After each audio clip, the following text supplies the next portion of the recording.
রাজধানীর কারওয়ান বাজার থেকে এই মুহূর্তে বাজার দর নিয়ে জানাতে যোগ দিচ্ছেন আমাদের সহকর্মী তারেক হোসেন। তারেক, আর মাত্র মাঝে ঈদের 2-3 দিন বাকি, এই মুহূর্তে আপনি বাজার পরিস্থিতি কেমন দেখছেন?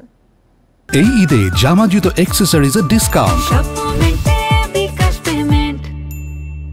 জি, যেমনটা বলছিলেন, আসলে ঈদকে সামনে রেখে বাজারের বেচাকেনা বেড়েছে, যদিও ঢাকাবাসীর এখনো পর্যন্ত আমরা যেটা দেখতে পেয়েছি যে ঘর ফিরতে মানুষজন যেহেতু ঢাকা থেকে ছেড়ে চলে গিয়েছে, সেক্ষেত্রে আসলে অতটা ভিড় কিন্তু দেখা যাচ্ছে না কারওয়ান বাজারে।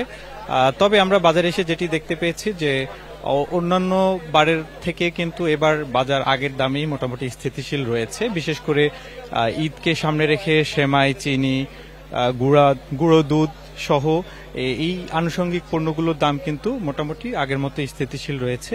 সেমাই, খোলা সেমাই যেটা লাচ্ছা সেমাই বিক্রি হচ্ছে কেজি প্রতি 160 থেকে 200 টাকা দরে। এছাড়া প্যাকেট যে সেমাই 200 গ্রামের প্যাকেট বিক্রি হচ্ছে 45 থেকে 50 টাকা দরে। এছাড়াও আমরা দেখতে পেয়েছিলাম যে চিনির দাম কিন্তু খুব একটা বাড়েনি। আমরা রোজার শুরুতে যেটা দেখতে পেয়েছি 115 থেকে 120 টাকা কেজি চিনি পাওয়া যেত, এখনো ঠিক তেমনটাই পাওয়া যাচ্ছে।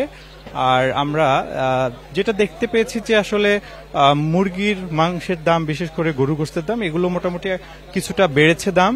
গত 2 সপ্তাহ থেকে কিন্তু এগুলোর দাম বাড়তি। বিশেষ করে ব্রয়লার মুরগি 2 সপ্তাহ আগে কিন্তু ছিল 190 থেকে 200 টাকা কেজি দরে বিক্রি হচ্ছিল, কিন্তু এখন দেখা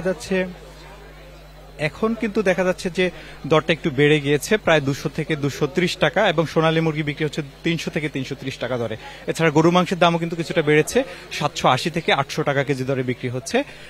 এই ছিল কারওয়ান বাজারের আজকের এই বাজার পরিস্থিতির সর্বশেষ। বাজার পরিস্থিতি নিয়ে জানাচ্ছিলেন আমাদের সহকর্মী তারেক হোসেন।